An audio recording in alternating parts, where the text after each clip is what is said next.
এখন আমরা যে প্রশ্নটা নিয়ে আলোচনা করব সেটা হলো সুফি আন্দোলনের ফলাফল।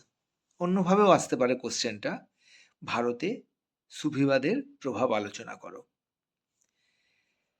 ভারতবর্ষে মধ্যযুগে শুধু ধর্মীয় ক্ষেত্র না, সমাজ ব্যবস্থাতেও সুফিবাদ কিন্তু গুরুত্বপূর্ণ প্রভাব ফেলেছিল।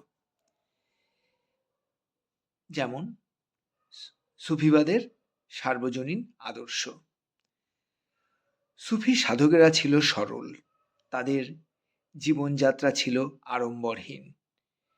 তাদের যে মানবতাবাদ তা সাধারণ মানুষকে আকৃষ্ট করেছিল।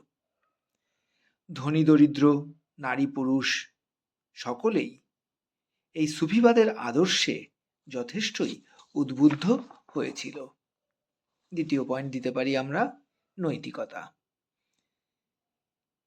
সুফি যে সন্তরা ছিলেন তাদের চারিত্রিক পবিত্রতা ছিল অন্যতম বৈশিষ্ট্য।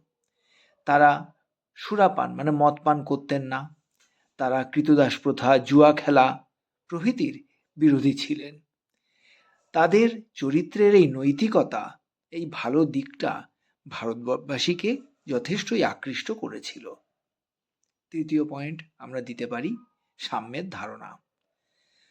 সুফিবাদের প্রচারকগণ বিশ্ব ভ্রাতৃত্বের বা সাম্যের কথা বলতেন, যার ফলে ভারতবর্ষের নিম্নবর্গের মানুষেরা যারা প্রতিনিয়ত শোষিত, অত্যাচারিত, লাঞ্ছিত হতো, তাদের মধ্যে এই সুফিবাদের আদর্শ খুব দ্রুত জনপ্রিয়তা লাভ করেছিল।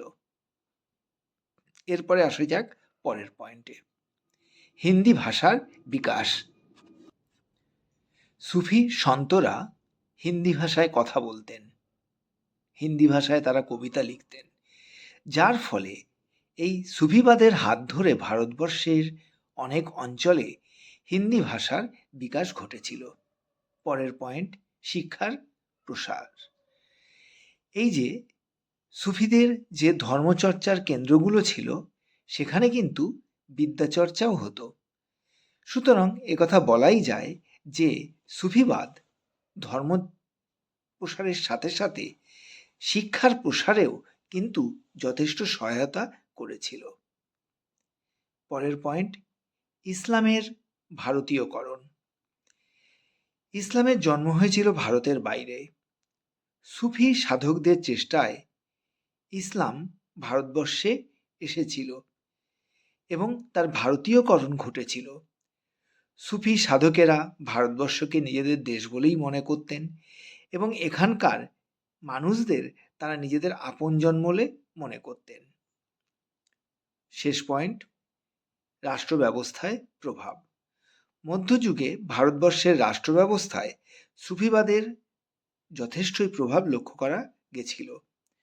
বহু শাসক এই সুফিদের সংস্পর্শে এসে বুঝতে পেরেছিলেন যে ধর্মীয় সহনশীলতা ছাড়া ভারতবর্ষের মতো এত বড় একটা দেশে রাজনৈতিক ঐক্য স্থাপন করা কখনোই সম্ভব নয়।